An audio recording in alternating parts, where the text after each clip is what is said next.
بسم اللہ الرحمن الرحیم۔ السلام علیکم۔ ایلیا کی یہ گفتگو سن کر طریف بن مالک تھوڑی دیر تک مسکراتا رہا اور پھر کہنے لگا، سنو ایلیا، اکلیمہ کی زندگی کا کیا مدعا اور مقصد ہے، مجھے اس سے کوئی غرض نہیں، اور جہاں تک تمہارے اس انکشاف کا تعلق ہے کہ وہ میرے ساتھ اپنی ماضی کی زیادتی کی معافی مانگ کر میری محبت اور چاہت کی طلبگار ہے، تو اے ایلیا، میں تم سے کہوں کہ اکلیمہ سے مجھے نہ محبت ہے اور نہ نفرت۔ میرے لیے وہ ایسے اجنبی ہے جس طرح پہلی بار میں ایک اجنبی کی حیثیت سے ہسپانیہ کی سرزمین میں داخل ہوا تھا اور ٹولیڈو کے موت کے میدان میں تیغزنی کا مقابلہ کیا تھا۔ اے ایلیا، اس اکلیمہ سے میرا کوئی تعلق اور واسطہ نہیں، اور ہاں، تم لوٹ کر جاؤ تو اسے کہنا آئندہ میرے نام کوئی پیغام بھیجنے کی کوشش نہ کرے، ایسا کرتے ہوئے ہو سکتا ہے اس کا راز فاش ہو جائے، رازرک کو اس کے ٹھکانے کا علم ہو جائے اور وہ خواہ مخواہ میں دھر لی جائے۔ میرا مشورہ اسے یہی ہے کہ وہ قادس شہر کے کلیسا میں اپنی بقایا زندگی سکون کے ساتھ گزارے، اور وہ اگر ایسا کرنا چاہتی ہے تو پھر کسی مناسب موقع پر اپنی بہن اور بہنوئی کے پاس سبتا چلی جائے اور وہاں کسی سے شادی کر کے اپنی باقی ماندہ زندگی سکون اور اطمینان کے ساتھ بسر کرے۔ طریف بن مالک کی یہ گفتگو سن کر ایلیا پریشان اور ویران سی ہو کر رہ گئی۔ تھوڑی دیر تک وہ جلتے ہوئے الاؤ کی روشنی میں عجیب سے انداز میں طریف بن مالک کی طرف دیکھتی رہی، پھر اس نے اپنے آپ کو سنبھالا اور کہنے لگی، اے ابن مالک، تمہارے ساتھ مقابلہ کرنے والے تدمیر کے لشکری قادس شہر میں داخل ہو کر جب یہ انکشاف کرنے لگے کہ طریف بن مالک نے ہسپانیہ کے جنوبی صوبے پر حملہ کر دیا ہے، تو اے ابن مالک، اس انکشاف پر مجھے پریشانی اور حیرت ہوئی، اور جب اکلیمہ نے یہ خبر سنی تو وہ بے حد خوش ہوئی۔ آپ کے اس حملے سے اس نے دو امیدیں وابستہ کی تھیں، اول یہ کہ شاید اس طرح اس سے تمہاری ملاقات ہو جائے، دویم یہ کہ شاید تم اس طوفان کا پیش خیمہ ثابت ہو جو آنے والے دنوں میں ہسپانیہ پر حملہ آور ہو کر اس کے بادشاہ رازرک کو تخت و تاج سے محروم کر دے گا۔ بہرحال اس جستجو کے تحت میں رات کی تاریکی میں یہ جاننے کے لیے تمہاری طرف آئی ہوں کہ آخر تم ایک چھوٹے سے لشکر کے ساتھ ہسپانیہ کے جنوبی صوبے پر کیوں حملہ آور ہوئے ہو؟ کیا تمہارے اس حملے کی کوئی وجہ اور مقصد بھی ہے؟ ایلیا کے اس سوال پر تھوڑی دیر تک ابن مالک غور سے اسے دیکھتا رہا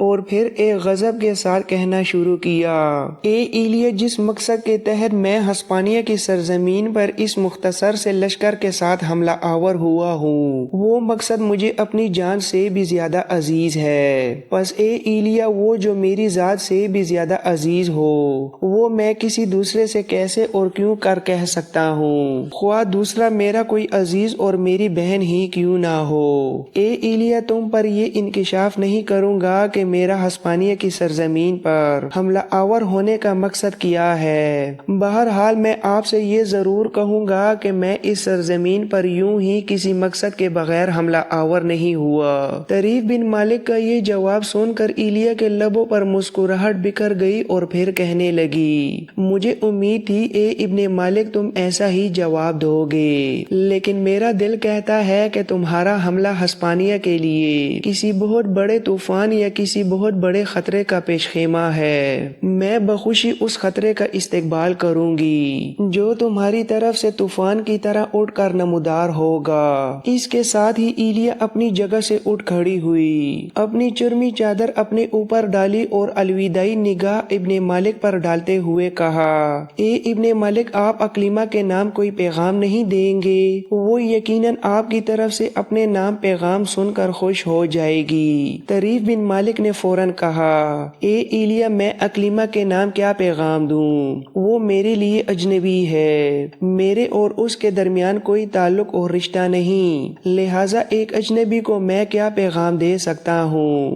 ابن مالک کے جواب پر ایلیا کو مایوسی ہوئی۔ جواب سنتے ملتے ہی وہ خیمے سے باہر نکلی اور باہر کھڑے اپنے گھوڑے پر سوار ہو کر قادس شہر کی طرف کوچ کر گئی۔ طریف بن مالک نے اپنے لشکر کے ساتھ اس وقت تک وہاں پڑاؤ کیا جب تک بارش ہوتی رہی۔ آدھی رات کے قریب جب بارش تھم گئی تو اپنے لشکر کے ساتھ وہاں سے کوچ کر کے ساحل کی طرف چلا گیا جہاں اس کا بحری بیڑا لنگر انداز تھا، اور دوسرے روز ابن مالک اپنے بحری بیڑے کے ساتھ اسپین کے ساحل سے واپس افریقہ کی طرف کوچ کر گیا۔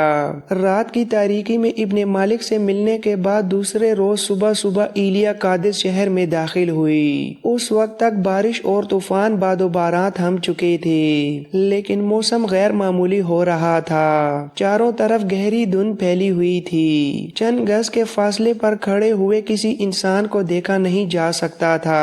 یوں لگتا تھا جیسے وقت کی خلیج میں ہر طرف دھواں ہی دھواں پھیل گیا ہو۔ افلاک کے تابندہ ستارے کب کے روپوش ہو چکے تھے اور سورج بھی طلوع ہو چکا تھا۔ گہری دھند کی وجہ سے ہر چیز خاموش چٹانوں کی طرح چپ اور گہنائے ہوئے چاند کے چہرے جیسی ویران تھی۔ ہر طرف موسمی ہواؤں کے تیز جھونکوں کی طرح فضاؤں کے اندر دھند اڑتی پھر رہی تھی۔ ایسے میں ایلیا اپنے گھوڑے کی بھاگ پکڑے اور اپنے آپ کو ایک چرمی چادر سے ڈھانپے۔ جب قادس شہر کے کلیسا میں داخل ہوئی تو اسے دیکھتے ہی پادری ستیوس، اکلیما اور اس کی ماں الیانا اس کی طرف لپکے۔ اس موقع پر ایلیا نے ان تینوں کو مخاطب کر کے کہا، میں اپنے گھوڑے کو استبل میں باندھنے کے بعد آپ لوگوں کی طرف آتی ہوں۔ ایلیا کا یہ جواب سن کر ستیوس، اکلیما اور الیانا پھر اسی کمرے میں جا کر بیٹھ گئے جس سے اٹھ کر وہ ایلیا کی طرف آئے تھے۔ تھوڑی دیر کے بعد اپنے گھوڑے کو استبل میں باندھنے کے بعد ایلیا بھی وہاں آئی۔ وہ چرمی چادر جس میں اس نے اپنے آپ کو ڈھانپ رکھا تھا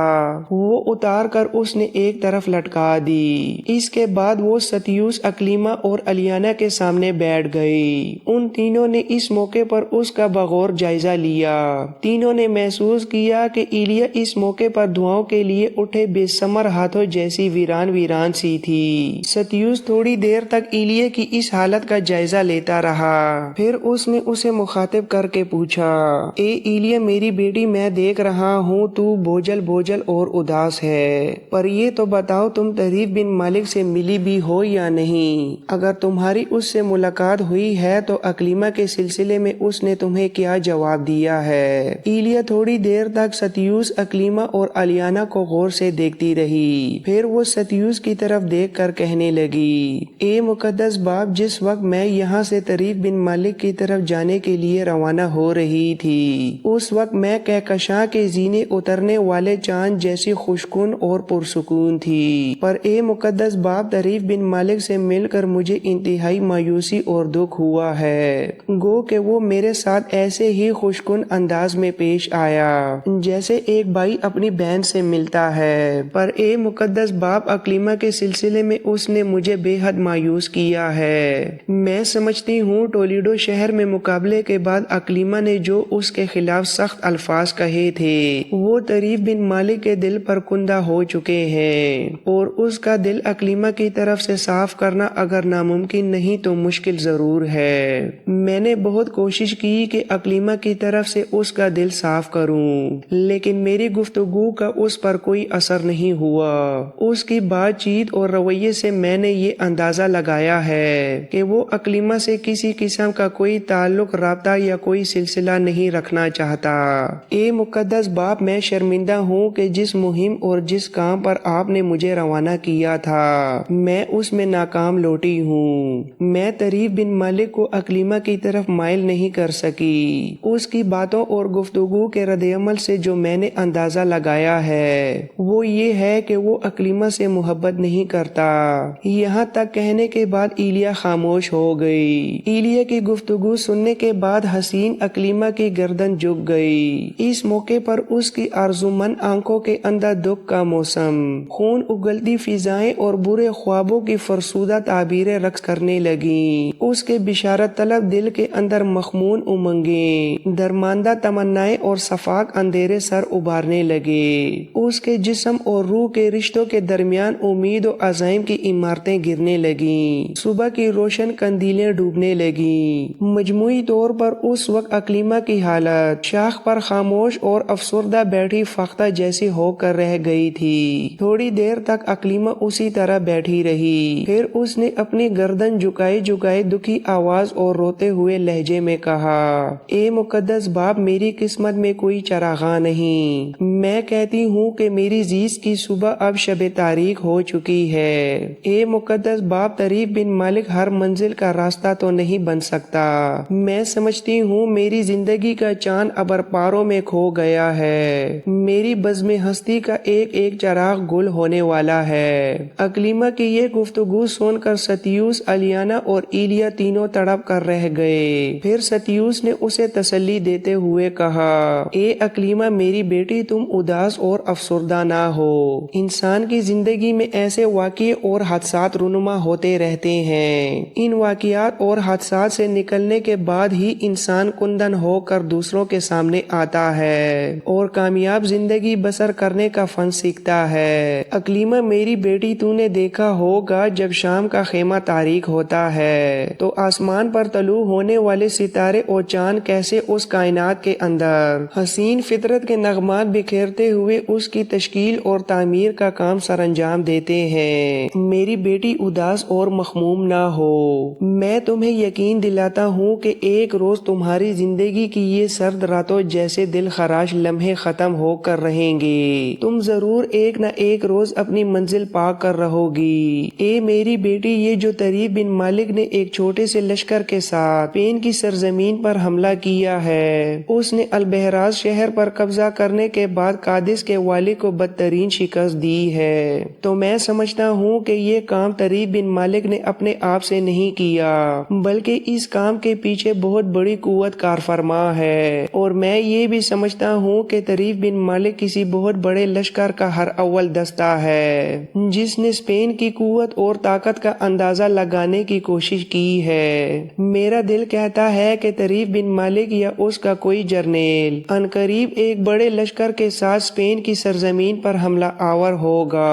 اے اکلیمہ میری بیٹی، میں ان مسلمانوں کو خوب جانتا ہوں۔ افریقہ سے آنے والے بربر ملاح میرے پاس اٹھتے بیٹھتے رہتے ہیں، میں ان کی گفتگو، اٹھنے بیٹھنے اور کھانے پینے سے خوب اچھی طرح واقف ہوں۔ اے میری بیٹی، یہ مسلمان اجنبی چہروں کے اندر قہر بن کر ابھر جانے والے جوان ہیں۔ اگر انہوں نے اسپین پر حملہ کیا تو میں سمجھتا ہوں اسپین کی فضائیں ارتقاء کے علوم سے روشناس ہو جائیں گی۔ مسلمانوں کے آنے پر اسپین کی یہ سرزمین ایک نئے انقلاب سے روشناس ہوگی۔ یہ سرزمین گل کی شادابی اور محبت کے نشاط سے ہمکنار ہوگی۔ اور ہاں، اگر مسلمان اس سرزمین میں آتے ہیں تو یہاں صحرا ایک خوشکن باد و باراں اور گلستانوں میں ایک انوکھی خوشبو اٹھتی پھرے گی۔ اے اکلیمہ میری بیٹی، تو جانتی ہے کہ اس سرزمین کے صحن گلشن میں پھولوں کی لاشوں کے انبار لگے ہوئے ہیں۔ مسلمانوں کی یہاں آمد کے باعث صدیوں کی غلامی رہائی پائے گی، یہاں کے لوگوں کے نفس میں خوشبو بس جائے گی اور آزادی ایک گیت بن کر ان کی صداؤں میں ڈل جائے گی۔ اے اکلیمہ میری بیٹی، میں ان مسلمانوں کو خوب اچھی طرح جانتا ہوں۔ وہ زمین کو اپنی کنیز اور آسمان کو اپنا غلام بنانے کا فن خوب اچھی طرح جانتے ہیں۔ ان کی اسپین میں آمد کے بعد یہاں کے دروازوں پر پیار کی دستک ہوگی۔ اے میری بیٹی، تو اپنے حکمران طبقے کو بھی اچھی طرح جانتی ہے۔ یہ لوگ حقائق سے بے برا، صداقت سے عاری، وہم و گمان کے مارے گم اندھیروں کے اندر روشنیوں کی ناکام کوشش کرنے والے ہیں۔ تم یہ بھی جانتی ہوگی میری بیٹی، حکمران طبقہ ہمہ وقت بے معنی بحث و تکرار ہے، ان سب کی اپنی اپنی ڈفلی اور ان سب کا اپنا اپنا ترانہ ہے، اور یہ کسی بھی بات پر متحد اور ایک ہونے والے نہیں ہیں۔ میں تمہیں یہ بھی یقین دلاتا ہوں میری بیٹی، مسلمانوں کی یہاں آمد کے باعث یہاں کا تنکا ان کے زرعی اصولوں کے باعث رنگوں کے سیلاب میں بہہ نکلے گا، اور اس روز یہاں کے لوگ آزادی اور حقیقی زندگی سے ہمکنار ہوں گے۔ اکلیمہ نے ستیوس کی اس گفتگو کا کوئی جواب نہ دیا۔ وہ لبوں پر پھیکا اور مجروح تبسم بکھیرتی ہوئی وہاں سے اٹھ کھڑی ہوئی اور ساتھ والے کمرے میں چلی گئی۔ اس موقع پر اسقف ستیوس نے ہاتھ کے اشارے سے ایلیا کو اکلیمہ کے پیچھے جانے اور اسے سنبھالنے کا اشارہ کیا۔ یہ اشارہ پا کر ایلیا فوراً اپنی جگہ سے اٹھی اور اکلیما کے پیچھے چلی گئی۔ اکلیما جب ساتھ والے کمرے کی نشست پر جا کر بیٹھی تو ایلیا بھی اس کے سامنے بیٹھ گئی اور نرم اور شفقت بری آواز میں اسے مخاطب کر کے کہنے لگی، اے اکلیما، اسکفستیوس کی گفتگو سے میں بے حد متاثر ہوئی ہوں۔ یہ طریف بن مالک واقعی کسی بڑے لشکر کا ہر اول دستہ بن کر اس سرزمین میں داخل ہوا ہے۔ میرا خیال ہے کہ اب وہ عنقریب کسی بڑے لشکر کے ساتھ یہاں پھر داخل ہوگا۔ مجھے امید ہے کہ میں تم دونوں کو آپس میں ملانے کا بندوبست کر کے تمہارے درمیان جو غلط فہمیاں حائل ہیں ان کو دور کرنے میں کامیاب ہو جاؤں گی۔ میں تمہیں یقین دلاتی ہوں اکلیما، تم طریف بن مالک کو حاصل کرنے کے لیے اپنی زندگی کے مقصد میں ضرور کامیاب ہوگی۔ یہاں تک کہنے کے بعد ایلیا جب خاموش ہوئی تو اکلیما نے اپنے آپ کو سنبھالا اور ایلیا کو مخاطب کر کے کہنے لگی، اے ایلیا، میں نے ارادہ کر لیا ہے کہ میں طریف بن مالک کے درد کی چاہت اور پیار کی راہ کو اپنی زندگی کا مقصد و مقدر بنا کر رکھوں گی، اور وہ اگر ہرجائی ہے تو میں سودائی ہوں۔ میں ساری عمر ان کے انتظار میں چشمہ بن کر بہتی رہوں گی۔ اے ایلیا، خوشبو تو خوشبو، میں تو ان کے لیے دنک رنگ بن کر سائے کی طرح ان کے تعاقب میں لگ جاؤں گی۔ انہیں حاصل کرنے کی خاطر میں اپنے دامن کو لہو رنگ کر کے اس کی ذات میں کھو جاؤں گی، اپنے پورے پیار و اخلاص کے ساتھ اپنے رنگ و روپ کو اس کے چہرے اور ذات میں ڈال دوں گی۔ میں اپنی ساری اپنائیت اور پیار کو صرف ان کی خاطر اپنا حاصل تقدیر اور حاصل زندگی بنا کر رکھوں گی۔ اے ایلیا، میں نے عہد کر لیا ہے کہ میں اپنی ذات کو نفرت اور خوف کا شکار نہیں ہونے دوں گی۔ میں اپنی ہستی کو ظلمت کا تابوت نہیں بننے دوں گی۔ اب جب کبھی بھی طریف بن مالک اس سرزمین میں داخل ہوئے، میں سارے خوف، خدشوں اور خطرات کو بالائے طاق رکھ کر خود ان کے پاس جاؤں گی، ان سے اپنی ماضی کی غلطیوں اور کوتاہیوں کی معافی مانگوں گی، اور مجھے امید ہے میرے اور ان کے درمیان جو غلط فہمیاں حائل ہیں انہیں دور کرنے میں کامیاب ہو جاؤں گی۔ اپنی گفتگو ختم کر کے اکلیما جب خاموش ہوئی تو ایلیا کے چہرے پر خوشیاں اور مسرتیں رقص کرنے لگیں۔ وہ اپنی جگہ سے اٹھی اور اکلیما کو اپنے ساتھ لپٹاتے ہوئے کہا، اے اکلیما میری بہن، تو نے اپنی گفتگو سے مجھے خوش اور مطمئن کر دیا ہے۔ اب تم میرے ساتھ ابھی اور اسی وقت اسکفستیوس اور اپنی ماں کے پاس چلو، ان کے ساتھ ہنسی خوشی بیٹھ کر گفتگو کرو تاکہ ان دونوں کو یہ احساس ہو کہ تم نے اپنے آپ کو سنبھال لیا ہے اور بڑی کامیابی کے ساتھ طریف بن مالک کا انتظار کر سکتی ہو۔ ایلیا کی یہ گفتگو سن کر اکلیما بھی مسکرانے لگی۔ پھر وہ دونوں ہاتھ میں ہاتھ ڈال کر اس کمرے کی طرف چل پڑیں جہاں اسکفستیوس اور اکلیما کی ماں الیانا بیٹھے ہوئے تھے۔ اسپین کا بادشاہ رازرک اپنے سنہرے تخت پر مطمئن انداز میں بیٹھا ہوا تھا کہ اس کا ایک جاسوس اندر داخل ہوا۔ پہلے وہ رازرک کے سامنے زمین کی طرف جھک کر آداب بجا لایا، پھر رازرک کو مخاطب کر کے کہنے لگا، اے اسپین کے عظیم بادشاہ، میں اسپین کے شمالی اضلاع سے آپ کے لیے ایک بری خبر لے کر آیا ہوں۔ یہ الفاظ سن کر رازرک اپنی جگہ پر چونک پڑا اور جاسوس کو مخاطب کر کے بڑی بے تابی اور بے چینی سے پوچھا، تم اسپین کے شمالی اضلاع سے ہمارے لیے کیا بری خبر لائے ہو؟ اس پر وہ جاسوس کہنے لگا، اے بادشاہ، اسپین کے شمالی اضلاع میں جہاں پر باسک قوم آباد ہے وہاں آپ کے خلاف ہر ضلع میں بغاوتیں اٹھ کھڑی ہوئی ہیں۔ باسک قوم نے اپنے اضلاع سے نکل کر آپ کے خلاف بغاوت اور سرکشی کرتے ہوئے دور دور تک یلغار شروع کر دی ہے اور ان لوگوں کو لوٹنا اور قتل کرنا شروع کر دیا ہے جو آپ کے تابع اور فرما ہو کر زندگی بسر کر رہے ہیں۔ اس جاسوس کے انکشاف پر رازرک کے چہرے پر پریشانی اور فکر مندی کے آثار نمودار ہوئے۔ پھر اس نے اپنے آپ کو سنبھالا اور جاسوس کو مخاطب کرتے ہوئے پوچھا، شمالی اضلاع میں باسک قوم کیا چاہتی ہے اور اس کے کیا مطالبات ہیں؟ اس پر وہ جاسوس کہنے لگا، اے بادشاہ، ان کا ایک ہی مطالبہ ہے کہ وہ اسپین سے آزادی اور خود مختاری چاہتے ہیں اور شمالی اضلاع کے اندر اپنی ایک علیحدہ قومی سلطنت قائم کرنے کے طلبگار ہیں۔ اس پر رازرک نے برہم ہو کر کہا، ایسا ہرگز نہیں ہو سکتا۔